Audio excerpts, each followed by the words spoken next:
Assalamualaikum warahmatullahi wabarakatuh.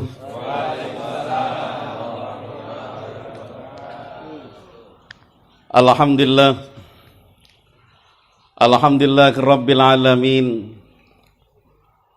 Wa bihi nasta'inu ala umurid dunya waddin. Wassalatu wassalamu ala asrafil anbiya'i wal mursalin. Sayyidina Muhammadin wa ala alihi wa ashabihi wa qarabatihi ajma'in, amma ba'du. Yang sama-sama kita hormati Bapak Hendra beserta ibu dan seluruh keluarga besarnya, kita doain sehat, afiat, barokah, panjang umur. Bapak Ketua RW yang kita muliakan, mudah-mudahan Allah Subhanahu wa Ta'ala berikan beliau sehat, afiat, barokah, panjang umur. Ustadz Ofid, alhamdulillah bisa hadir. Ustadz Dasmin, Ustadz Supri, Ustadz Toto. Iya, biar naik pangkat dan derajat. Amin. Para bapak RT, para jamaah sekalian yang saya hormati. Alhamdulillah kita kumpul di sini di malam Minggu, betul? Malam Minggu biasanya malam panjang. Kalau gini hari zaman kita dulu masih sore Pak ini, betul? Waktu zamannya layar tancap. Masih ingat nggak layar tancap? Iya, yang jam 5 kita udah kumpul gelar tikar. Ya. Makanan kita kacang rebus yang munjung. Para bapak saudara sekalian yang saya hormati, acaranya dipercepat. Karena tadi sore kata Pak Hendra udah selamatan ibu-ibu, betul? Ibu-ibu dari se-RW kumpul di sini doain anaknya Pak Hendra bernama Rizky, betul? Rizky apa Rizky? Syahrul Anwar, doain. Ini luar biasa orang tua, Pak. Pengorbanan orang tua demi anak luar biasa. Udah dihitankan. Karena hitan kan maknanya man lam yahtatin lam yajuj imamatahu wa lam tuqbal salatahu. Siapa orang yang belum khitan, belum sah syahadatnya. Kalau jadi imam, jadi imamnya kagak sah. Maka Ustadz Dasmin yang imam ditanyain dulu, udah khitan belum? Tanyain dulu. Jadi Pak Hendra ini ngislamkan anaknya. Makanya jasa orang tua nggak kebalas tuh. Sepintar apapun, sehebat apapun, setinggi apapun jabatan kita, gak bisa membalas jasa orang, bisa ngislamin anak. Anak yang berbuat baik kepada orang tua, Allah bikin barokah. Amin ya Rabbal. Ada sebuah kisah, Pak. Ini kan kalau namanya orang tua itu ada ibu, ada bapak. Ya. Ada ibu, ada bapak. Ada seorang anak, emang abang-abangnya udah pada gede. Ini anak paling kecil, nongol gitu. Abang-abangnya udah pada kerja, ada yang nikah, baru nongol nih. Tentu saja kalau bahasa Betawi didedes nih adanya nih. Masya Allah dah. Bapaknya meninggal, ini abangnya kurang didikannya. Ya kan? Kata abangnya, udah lu jangan urusin ibu lu dah. Lu jangan urusin ibu kita. Kalau lu pengen dapat warisan tuh. Ini anak yang masih kecil, tumbuh dewasa.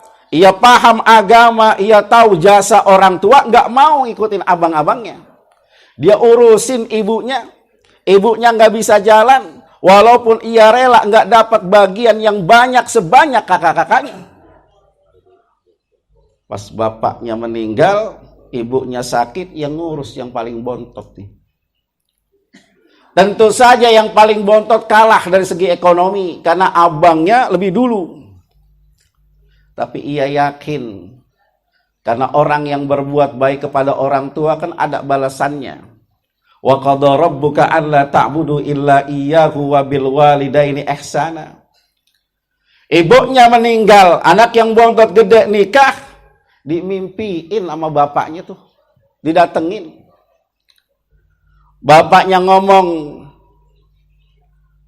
tuh dekat rumah, belakang rumah ada pohon ninjo.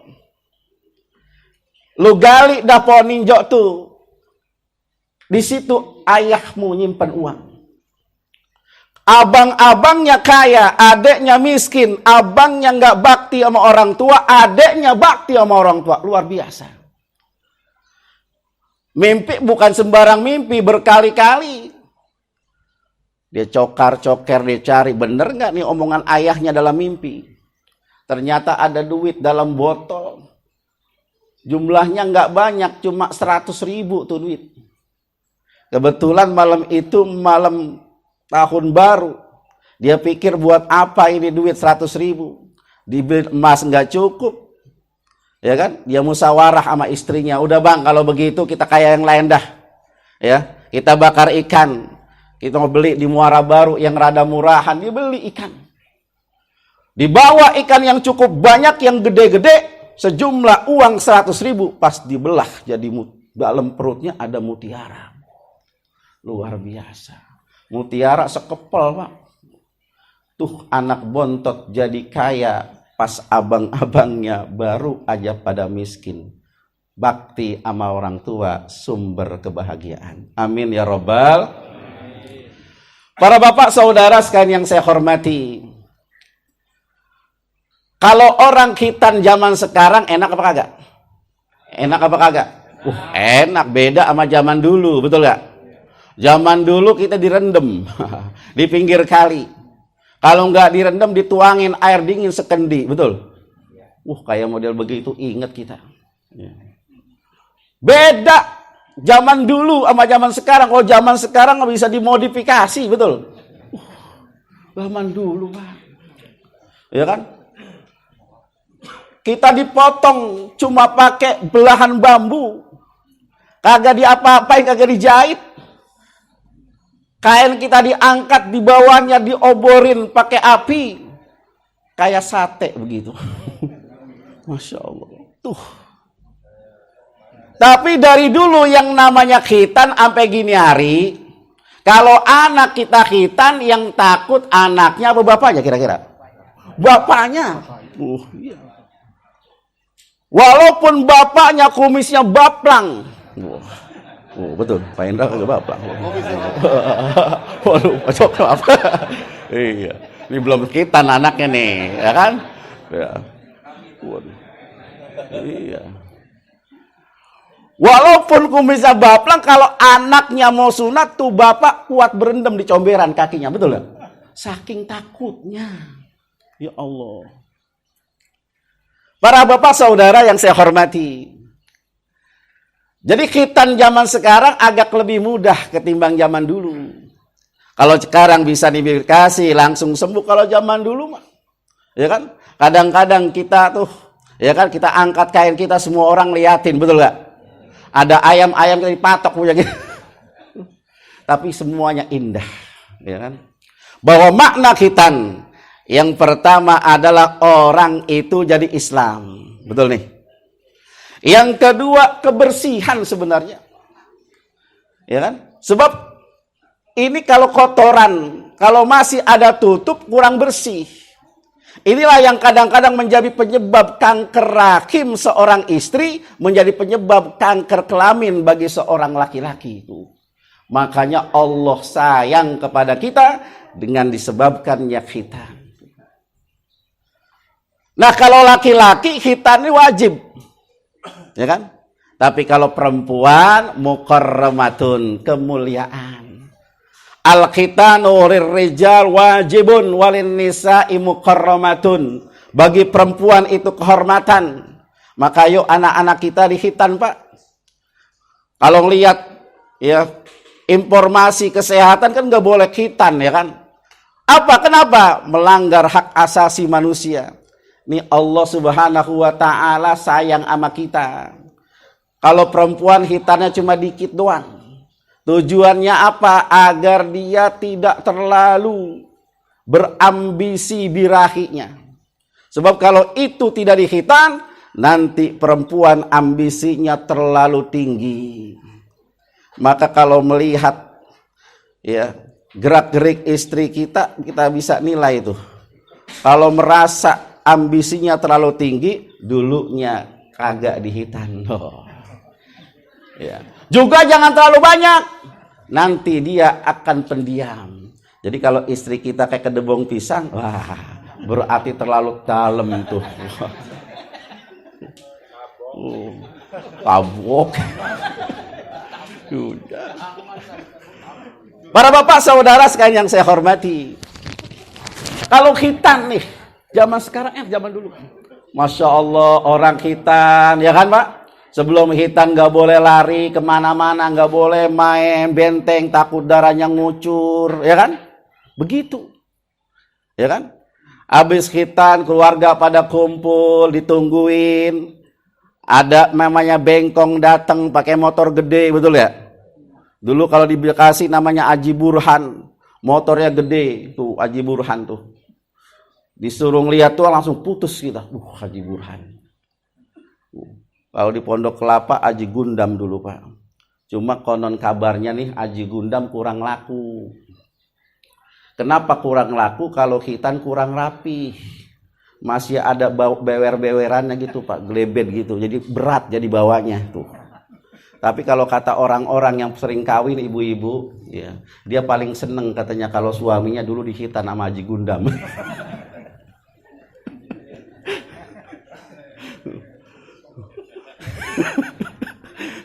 Para bapak saudara sekalian yang saya hormati, sejarah khitan ini sebenarnya panjang Pak. Dari zaman Nabi Allah Adam alaihissalam, ketika beliau tinggal di surga, semua makanan Allah sediain.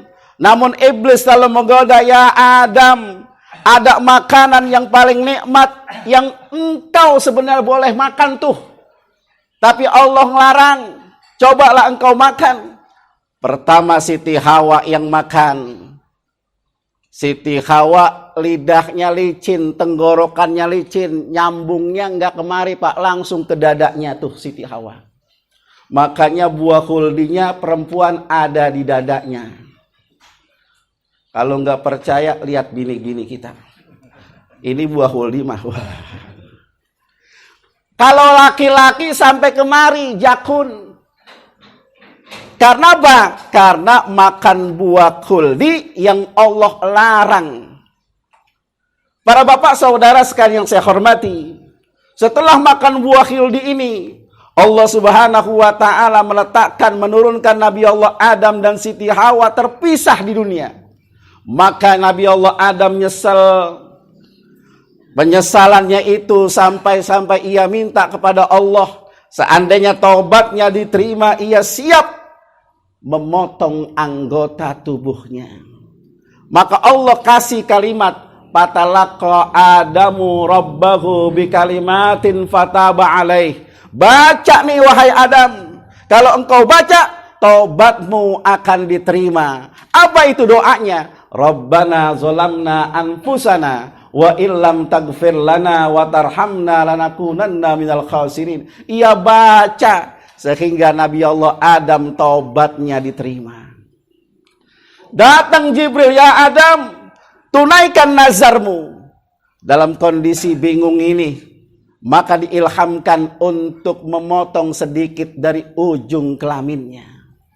Taubat Nabi Adam diterima dengan nazar, maka dipotong ujung kulit kelamin laki-laki bagi kita semua berawal dari Nabi Allah Adam alaihissalam. Apa maknanya itu semuanya?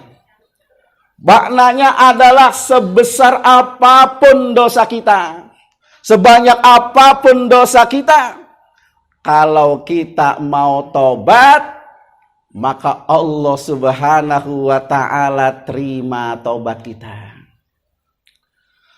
Air di lautan banyak, tapi kalau kita ambil sedikit di tangan kita, yang sedikit inilah dosa kita, sebanyak lautan itulah rahmat Allah Subhanahu, asal kita mau tobat tuh.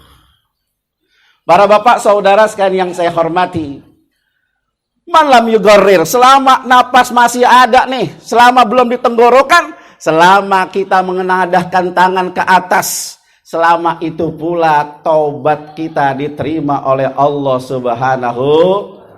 Ada dosa besar, ada dosa kecil. Ada dosa kepada manusia, ada dosa kepada Allah. Yang paling berat adalah dosa kepada manusia. Kalau ke Allah mah gampang. Apa gampangnya? Innallaha ghafurur rahim. Allah Maha Pengampun. Yang susah, yang berat adalah dosa kepada manusia. Jujur nih bapak-bapak semuanya pasti ngomongin RW nih. Pernah ngomongin RW gak? Pernah ngomongin RW gak? Wah, kalau Pak RW gak maafin terhalang bapak-bapak masuk surga tuh. Ayo dah coba. Selama Pak Iding belum, gua maafin. Selama itu pula ampunan Allah Subhanahu wa taala bakal turun. Memang begitu, Pak. Ya. Tapi saya yakin Pak Iding seperti Imam Asy-Syafi'i. Wah, cakep. Ya. Iya. Apa Imam Syafi'i, Pak?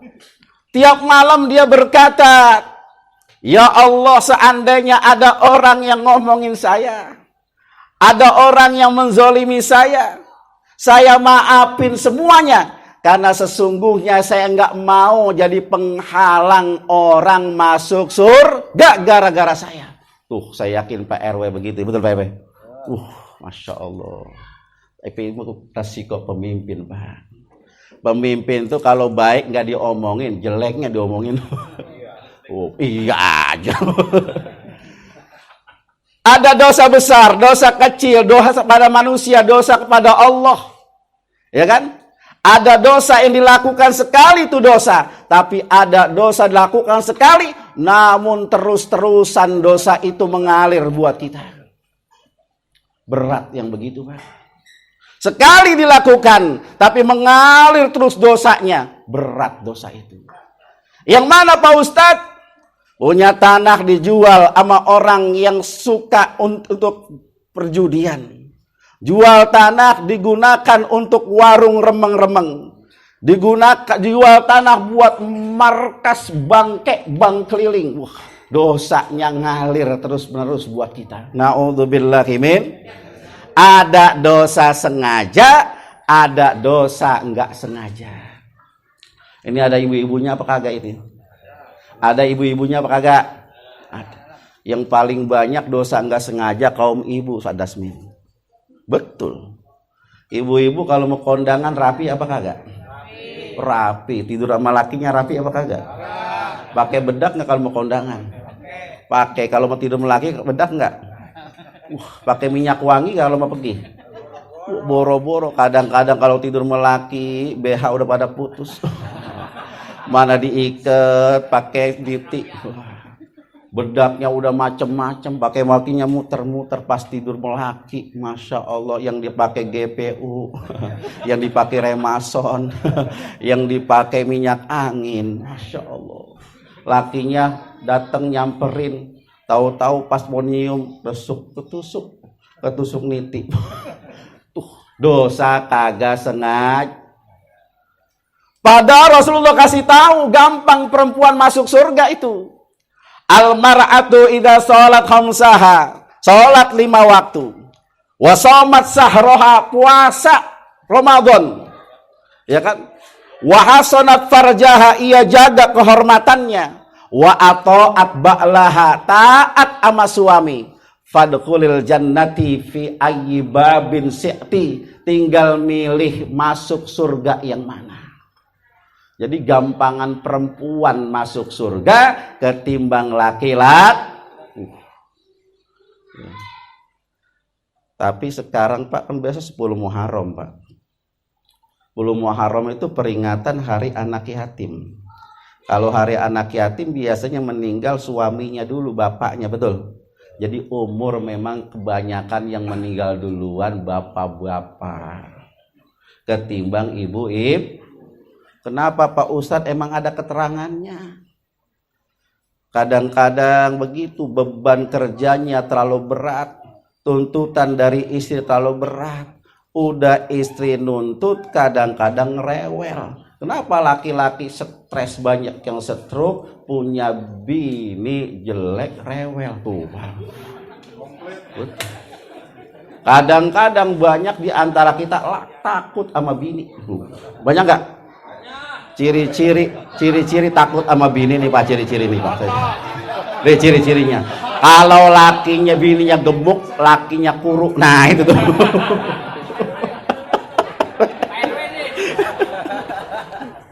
Tuh ciri-ciri itu.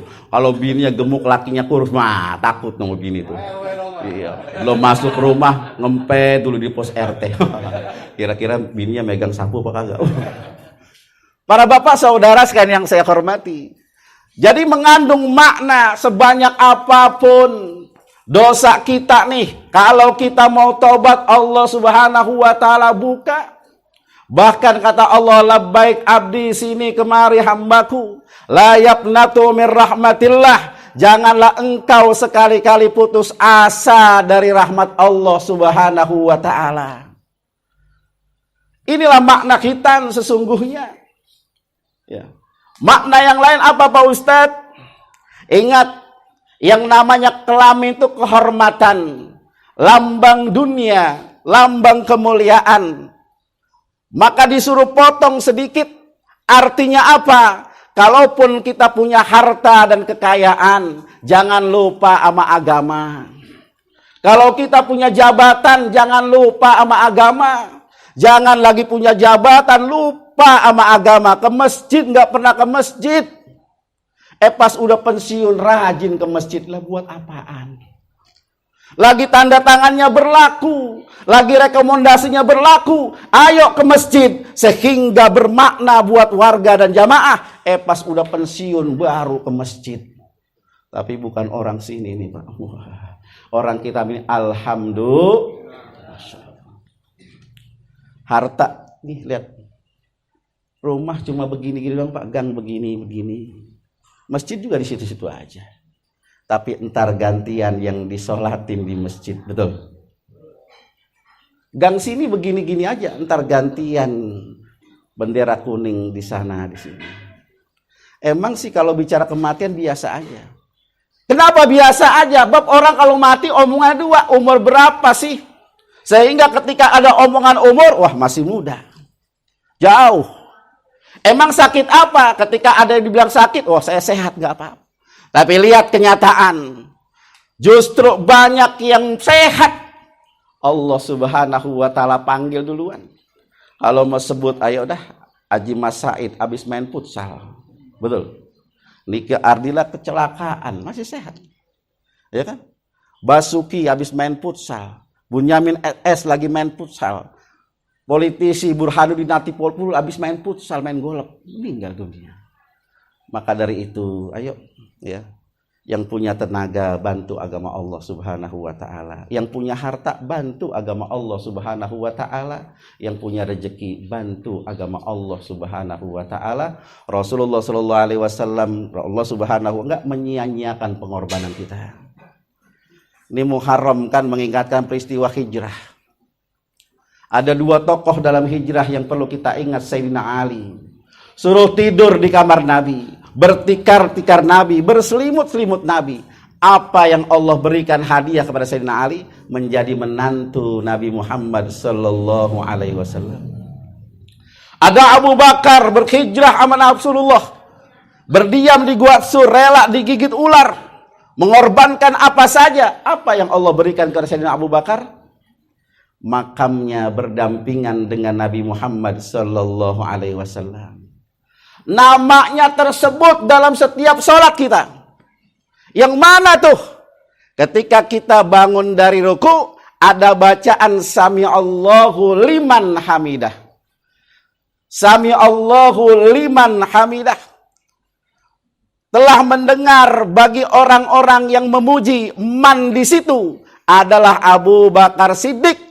Yang satu ketika terlambat sholat, lalu ia mohon kepada Allah Subhanahu wa taala, jangan sampai ini ketinggalan nih imamnya Rasulullah. Maka Rasulullah dilambatin oleh Allah Subhanahu wa taala. Rukuknya dilamain, ada malaikat Jibril yang menahan pundak Rasulullah SAW. Lalu setelah Rasulullah selesai sholat, baru Jibril menemukan Nabi. Ya Rasulullah, tadi rukumu agak lama. Aku tahan sengaja karena sahabatmu Abu Bakar datang untuk sholat, enggak pengen terlambat denganmu. Maka Allah Subhanahu wa ta'ala memuji Abu Bakar dengan sami Allahu liman hamidah. Maka siapa-siapa yang bela agama kita, membantu masjid, membantu musola, siar-siar dakwah, insya Allah orang-orang itu tidak disia-siain oleh Allah Subhanahu wa ta'ala. Mudah-mudahan kita bagian dari kelompok-kelompok itu, pembela agama Allah Subhanahu wa ta'ala. Hanya ini Pak Indra sampaikan, sebab saya nanti ini saya santunan Pak, kebetulan ada Pak Tri yang mau datang ya di Asem. Habis dari situ saya mesti ke Tambun Pak, mesti ke Tambun, habis Tambun saya mesti ke Kerawang. Habis ke Rawang saya mesti ke Cikampek. Itu juga kalau ada yang ngundang, Pak. Kalau nggak ada yang ngundang ya ya kalau ada yang ngundang, kalau enggak ya buat apa? Kita doain dah semoga yang di Hitan sehat, jadi anak soleh, umurnya panjang, cita-citanya terkabul. Ala hadhihi al-Fatihah. A'udzubillahi minasyaitonir rajim. Bismillahirrahmanirrahim. Alhamdulillahirabbil alamin arrahmanir rahim maliki yaumiddin. Iyyaka na'budu wa iyyaka nasta'in. Ihdinas siratal mustaqim. Walladzina an'amta 'alaihim ghairil maghdubi 'alaihim waladdallin. Amin. Bismillahirrahmanirrahim. Alhamdulillahirabbil alamin. Rabbana hab lana min azwajina wa dhurriyyatina qurrata a'yun waj'alna lil muttaqina imama. Rabbahumma barik fi auladina wa banatina wa ahlina wa la tadurrahum wafiqhum li ta'atika warzuqna birrahum warzuqhu rizki ya. Barikhu fi umrih, Allahumma barikhu fi hayatih, Allahumma barikhu fi sihatih, Allahumma rzuqhu salamah wal afiyah wa sa'adah wal barakah fid dini wa dunya wal akhirah, warzuqhu fi husnil khatimah, warzuqhu ziyarah Makkah wal Madinah. Allahumma ja'al jam'ana hada jam'an marhuma wa tafarruqana min ba'dihi tafarruqan ma'suma wa la taj'al fina wala ma'ana syaqiyan wala mahruma. Rabbana atina fid dunya hasanah wa fil akhirati hasanah wa qina adzabannar. Wa sallallahu ala sayyidina Muhammadin walhamdulillahi rabbil alamin. Wassalamu alaikum warahmatullahi wabarakatuh.